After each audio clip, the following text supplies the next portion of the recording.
everyone, it's Shane Conto, your Wasteland reviewer, and welcome to the Wasteland Watchlist here on the SPM Crew Podcasting Network. And this is my weekly show where my guest and I decide to play some movie roulette with my enormous movie watch list, and we randomly select something to watch and talk about. And hopefully, by the end of this episode, you have something that you might want to go check out. And joining me for this episode, like last episode, is my wife, Jess. Jess, thank you so much for joining me. Still great to be here, Shane. We are catching up on some episodes here while we're off from work during the holidays. And nothing says the holidays quite like The Fallen Idol from 1948, which is a British film noir murder mystery from director Carol Reed. And this film was released September 30th, 1948. It's about 95 minutes. It had a budget of about £400,000 and made just above £200,000. So not great. Oh. Didn't even make its money back. Uh-huh. Like I said, directed by Carol Reed, based on The Basement Room by Graham Greene from 1936, who also adapted the screenplay for this film. A boy believes family butler has committed murder of his wife. And this was nominated for 2 Academy Awards, including Best Director for Carol Reed and Best Adapted Screenplay for Graham Greene. This did win the BAFTA for Best British Film in 1948. It certainly should have won the BAFTA for Most British Film, because this was British as hell. And Jess, what are your thoughts on this very British movie? It took a while to get to the murder question mark. Yes. I kept like, oh man, when is someone gonna die? I lusted for blood. And it's kind of dry. It's like British, so I'll admit the first 30 minutes of this is kind of just like, yeah. I was like, please, someone pay attention to this child. He is yeah. so desperate for anyone to attend to him in any capacity. It's no wonder he ended up getting himself entangled in this. Yes, because he's just like chasing the butler around who's just honestly trying to have an affair. And the kid's just like, boy invites himself along on a date with his mistress. They treat him like you would think they would know that a child of his age can't keep a secret worth a damn. And it's like, surely this child, well, I guess he didn't really have a choice, because it's like you could own up to it or just hope the kid doesn't say anything. It just, they had a lot of trust in this little kid running around after them. And just like, I simply would not. Who is clearly desperate for your approval, Mr. Blaine. What was his name? Mr. Baines. Mr. Baines. Played by Ralph Richardson, a very British man who previously starred in Dr. Zhivago. He was the supreme being in Time Bandits. Okay. Yes, not the Taika Waititi one, where Taika Waititi is the supreme being. No, the movie. No, the movie from Terry Gilliam, where a very British white man was the supreme being. As we all know, that's what religion tells us anyway. So, but this film really does take a while to get going. And then you do have this very climactic confrontation that like heightens up all the tension and everything then it's interesting, finally. And then it is still a lot of just talking with British people, but there's a lot of tension and suspense, because then you have the police show up, and you have Inspector Crow played by Dennis O'Day, and Detective Ames played by Academy Award winner Jack Hawkins from Ben-Hur and Bridge on the River Kwai. So I was very excited when Jack Hawkins finally showed up in this movie, because I was promised some Jack Hawkins. It took a while though. Like everything else, I was promised murder. And Bobby Henri, because he French, Philippe, this young boy is kind of annoying. And yeah, I mean, he's a kid. Yeah, so like, I'm not gonna he's a bored child. I'm not gonna sit here criticizing child actors. It's just like, this kid is very rambunctious, is just constantly trying to get attention. He has no outlets at all for it. Yes. Like, no wonder he climbed out of the window. Yep, climbing out the window, running around town. Pet snake that he got from God knows where. Yes, pet snake. That poor snake. This kid knows way too much going on in this place, because he's dropping eaves everywhere. Yeah, because he's bored. I mean, he plays with a toy plane for like 2 seconds. And it's like this relationship between Mr. Baines and Julie, played by Michelle Morgan, is just like so stiff upper lip Yeah. British, kind of like they're. It's like we're having this lusty affair that They doesn't don't feel even lusty at all they because oh my god, the way they dance around saying, "Did you have sex with each other?" is pretty funny. it just this film is very British for sure.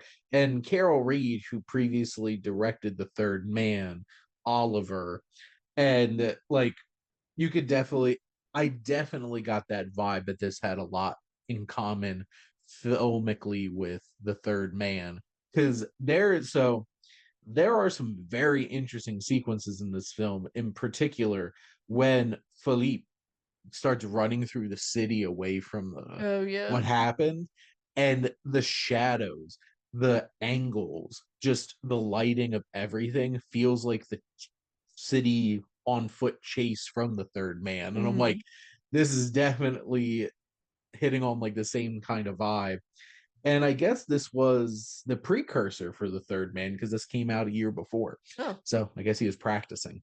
But there's also like he's going through the home and there's all these Dutch angles. Jess can confirm I'm like Dutch angles. Yeah, And from the window, I'm like, "Wow, I bet someone's gonna fall from there." like there's some moments where there's some interesting shots in the first half hour of the film, and like how things are framed and blocked and stuff like that. So like you could tell there's some personality behind the filmmaking of this. It just takes a while to get going and has some really slow pacing for the Mm, first 30 minutes of this. It's the first third of the movie yep. waiting The for us to affair get to makes this it point. interesting, finally. Yes, Like, and literally anything happens. you have Sonia Dresdel who plays Mrs. Baines, and Mrs. Baines is playing some games here Oh, she really because is. Oh, man. you could tell like she's I'm gonna go see my sister, and then she slips on down into like secret path underneath the house and That stuff kinda like that. scared me when she popped up. I mean, it It not scared the kid too. He's like, "There's a ghost in here." it was she was just doing, like, a shining thing through the door. And what's fascinating about this film is once you get into what happens to her, we know what happens to her, and it's just like The whole film, yeah, building up to it. we know what happens to her, and then after we know exactly what happened because we saw it. The Yeah. audience sees it. The young boy sees it. He knows what happened, and so do we. And we have to watch the investigation, and then you have Mr. Baines and Philippe and Julie having this like dance with the police. Oh my What's god. really going on and the And them lies interrogating a child and just doing a crap job at it. and the building of distrust when the child's even trying to be like, no, this is not exactly what happened. I can tell you what happened. And they're like, we don't believe you.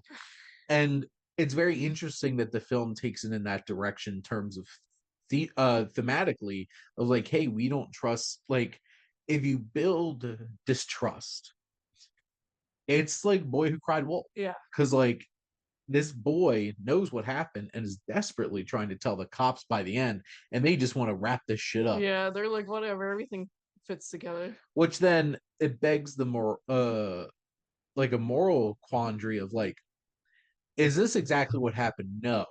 But is it basically what Yeah, happened? it's the Yeah. spirit it's the spirit of what happened. But should the truth be told? Like, and that's an interesting thing that this film kind of poses at the end of it. It's just like, Right. it did justice happen even if the truth didn't shine through, Mhm. but like is it good enough? And then his parents show up and it's kind of just like, Finally. and then the kid's like, oh mom, and then Aw. the movie ends. Yeah. So it's just like, moral of the story is don't have affairs on your wife. Mrs. Baines died for nothing. Mrs. Baines did die for She nothing. wasn't very likable. I mean, that doesn't mean she deserved to die, but Mhm. we didn't Is it like her. like why Mr. Baines didn't want to stick around for with Mrs. Baines Oh my anymore? god, Mr. Baines could have gotten a divorce. Mr. Baines could have just been like, honey, I am not happy anymore. Yeah. I don't want to be with you When anymore. she was like, "No." He's like, "Give me my freedom." Hilariously, the kid also. I mean, it's not hilarious. They were having a fight, but he's spying and he's like talking to police. He's like, "She should have given him his freedom," and the police are like, "What are you?